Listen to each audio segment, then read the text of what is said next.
പത്തനംതിട്ടക്കാർ ഉപയോഗിക്കുന്ന വ്യത്യസ്തമായ ചില വാക്കുകൾ എന്നൊക്കെയാണെന്ന് നമുക്ക് നോക്കിയാലോ. പൊരിക്കുട്ട. ഞാൻ ഇന്നലെ മഴ പെയ്യാൻ തുടങ്ങിയത് കണ്ടിട്ട് തുണിയൊക്കെ അയവള്ളിയിൽ നിന്ന് എടുത്ത് അകത്തിടാൻ വേണ്ടി പോയതാ. അപ്പൊ ആ ബക്കറ്റിന്റെ അടി താണ്ടിരിക്കുന്നടാ ഒരു പൊരിക്കുട്ട. നമ്മുടെ നാട്ടിൽ കണ്ടുവരുന്ന ചെറുത്തവളയെ പത്തനംതിട്ട ഭാഗങ്ങളിൽ വിളിക്കുന്ന പേരാണ് പൊരിക്കുട്ട.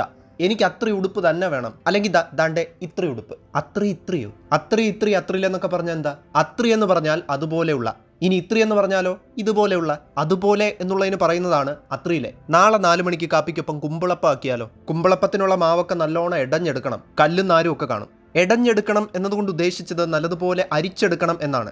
കഞ്ഞിയായെങ്കിൽ ശകലിച്ചെടുത്തേരടി. ശകലിച്ച എന്ന് പറഞ്ഞാൽ കുറച്ച്. എടാ കൊച്ചനെ എന്തിനാടാ പേരയ്ക്കൊക്കെ പറിക്കുന്നേ? അത് വിളഞ്ഞിട്ടില്ലടാ, പൊട്ടാടാ. പൊട്ടാണ് എന്ന് പറഞ്ഞാൽ പാകമായിട്ടില്ല എന്ന്. ആ വേലിയിലുള്ള ശീമക്കൊന്ന മൊത്തം കിളരത്തി വളർന്നു പോയേക്കുക. അതൊന്ന് കണ്ടിച്ച് കോതി ഒതുക്കി നിർത്തണം. കിളരത്തിൽ എന്ന് പറഞ്ഞാൽ ഉയരത്തിൽ. ഇനി കണ്ടിക്കുക എന്ന് പറഞ്ഞാൽ മുറിക്കുക എന്നാണ് അർത്ഥം. തലപ്പുകൾ കണ്ടിച്ച് വെട്ടി ഒതുക്കി നിർത്തുന്നതിനെയാണ് കോതുക എന്ന് പറയുക.